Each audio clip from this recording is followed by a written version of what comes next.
Hello, I'm Mr. Weekman. Welcome to the history of t-shirts. Now, as you may have guessed, it's called a t-shirt because of the shape. If you put your hands out, it kind of looks like the letter T.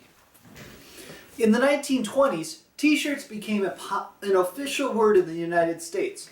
In World War I, soldiers noticed this nice cotton, light shirt that seemed a lot cooler and more breathable than the shirts that they were currently wearing, which were made of wool.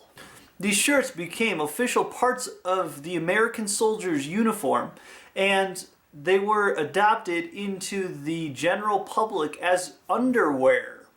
People would not be seen outside of their house wearing their t-shirt. Then in the 60s, actors like James Dean became rebels and would wear their undershirt outside and just wear it as a normal t-shirt. This became kind of revolutionary and a status symbol for rebellion. So you'd see teens and people that were part of this counterculture wearing their t-shirt out into public. At first, t-shirts were basically simple. No text, no screen printing, just simple t-shirts, just a plain color.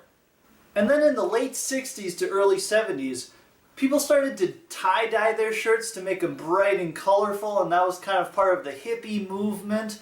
And also, people started using screen printing to make t-shirts that people would want to buy. This screen printing changed the way t-shirts were looked at.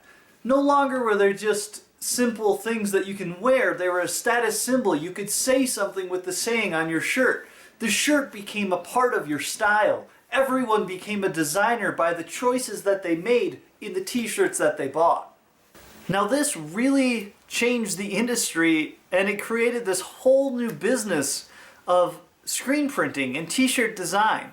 There's so many cool ways that companies use t-shirts to promote their items. Think about when you go to a location. What's the biggest thing that people want to buy at that location? It's a t-shirt to say, hey, I went here. This is something that I have experienced. Tourism completely changed because of t-shirts. People were proud of what they had done and where they had gone, and they were displaying it on their bodies. People even went as far as to kind of display sayings on their shirt that represented who they were. This is a whole new idea that was introduced in the simple creation of these t-shirts.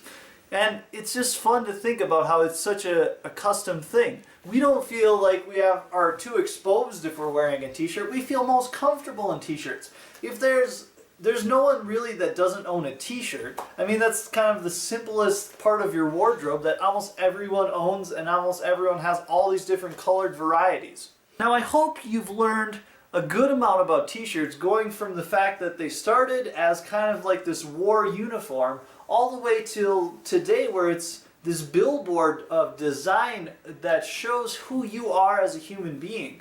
So let's come together and create t-shirts that are awesome. T-shirts that we can be proud of. Some of the simplest things about t-shirts is just to remember to kiss the t-shirt. And in design, kiss means to keep it simple, stupid. So make sure you're using simple designs. Also make sure you're having fun with it. Use bright colors, or just make it very simplified in the colors and make it almost monochromatic. One color with a bunch of different tints and tones of it.